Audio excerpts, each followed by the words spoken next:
Hello friends, तो आज हम बात करेंगे भगवान विष्णु के 8 अवतारों के विषय में।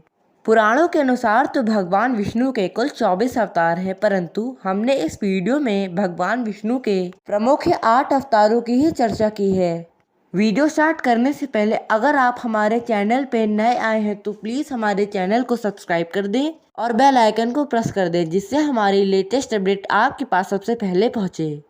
नंबर एक पे है मत्स्य अवतार। यह अवतार भगवान विष्णु का प्रथम अवतार है। नए युग की शुरुआत के लिए जब प्रलय आने वाला था तो भगवान ब्रह्मा के मुख से वेदों का ज्ञान निकल गया। तभी उस समय हैग्रीव नामक दानव ने वेदों को चुरा कर निगल लिया।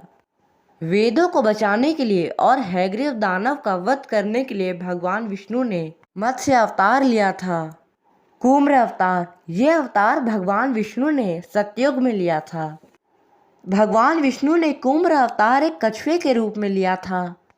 यह अवतार भगवान विष्णु ने समुद्र मंथन के समय लिया था। वासुकी नाग की सहायता से भगवान विष्णु ने मंदार पर्वत को अपनी पीठ पर उठा लिया था।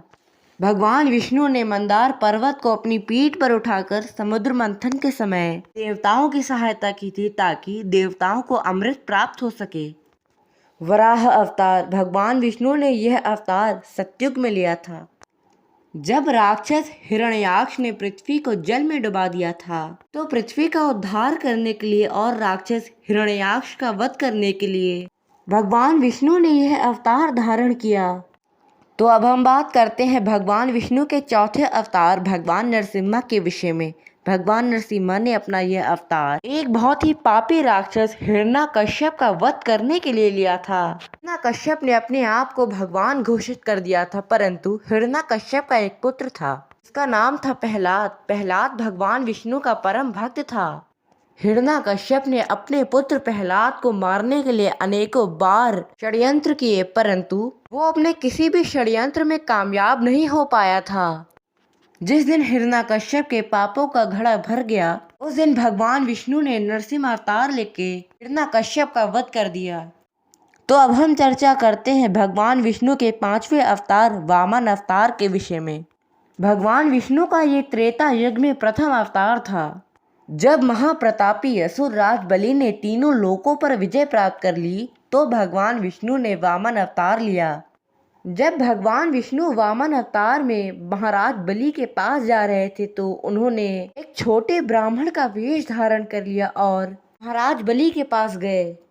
जब भगवान विष्णु अपने वामन अवतार में महाराज बलि के पास गए तो उन्होंने अपने रहने के लिए 3 पग भूमि देने का आग्रह किया। महाराज बलि ने अब 3 पग भूमि देने का आग्रह स्वीकार करते हुए उन्हें वचन दे दिया। उसी वक्त भगवान विष्णु ने अपना शरीर इतना विशाल कर लिया कि उन्होंने पहले ही पग में पूरी पृथ्वी को नाप दिया और दूसरे ही पग में पूरे देवलोक को नाप दिया। तीसरा पांव रखने के लिए जगह भी नहीं थी। तब महाराज बलि ने तीसरा पांव अपने सर पे रख लिया। महाराज बलि ने अपना वचन निभाया। इससे भगवान विष्णु अति प्रसन्न हुए और वरदान स्वरूप उन्होंने महाराज बलि को पाताल लोक का स्वामी घोषित कर दिया। तो अब हम बात करते हैं भगवान विष्णु के छठे अवतार भगवान परशुराम जी के विषय में। भगवान विष्णु ने यह अवतार मुख्यतः कार्तवीर अर्जुन का वध करने के लिए लिया था, जिसे हम सहस्त्रबाहु के नाम से भी जानते हैं। भगवान परशुराम इतने शक्तिशाली योद्धा थे कि इन्होंने कार्तवीर अर्जुन को उसकी सेना समेत पराजित कर दिया था और अंत में कार्तवीर अर्जुन का वध भी किया था। भगवान परशुराम ने पापी क्षत्रियों का 21 बार धरा से विनाश किया था। इसके साथ भगवान परशुराम एक बहुत ही श्रेष्ठ गुरु भी थे। इन्होंने भीष्म, कर्ण, द्रोण और रुक्मी जैसे योद्धाओं को शिक्षा दी थी। तो अब हम बात करते हैं भगवान विष्णु के 7वें अवतार मर्यादा पुरुषोत्तम भगवान श्री राम के विषय में। भगवान राम महाराज दशरथ और माता कौशल्या के पुत्र थे। इन्होंने अपनी शिक्षा ब्रह्म ऋषि विश्वामित्र जी से प्राप्त की थी। इनके अवतार लेने का मुख्य कारण यह था कि पापी राक्षसों और महाप्रतापी रावण का वध कर देना। भगवान राम इतने शक्तिशाली योद्धा थे कि उनके एक बाण चलाने से 7 पेड़ एक बार में कट जाया करते थे। इन्होंने रामायण युद्ध के समय कुंभकर्ण और महाप्रतापी रावण का वध किया था। तो अब हम बात करते हैं भगवान विष्णु के 8वें अवतार के बारे में। भगवान विष्णु ने 8वां अवतार भगवान श्री कृष्ण के रूप में लिया था। इनके अवतार लेने का मुख्य कारण ये था कि अपने मामा महाबली कंस का वध करना। कंस एक बहुत ही दुष्ट राक्षस था। कंस ने अनेकों बार भगवान श्री कृष्ण को मारने के लिए अपने दुष्ट राक्षसों को भेजा, परंतु कोई इसमें सफल नहीं हो पाया। बाल्यावस्था में ही भगवान श्री कृष्ण ने कंस का वध कर दिया था। यदि भगवान श्री कृष्ण अर्जुन का युद्ध में साथ न देते तो पांडवों के लिए ये युद्ध जीतना असंभव था।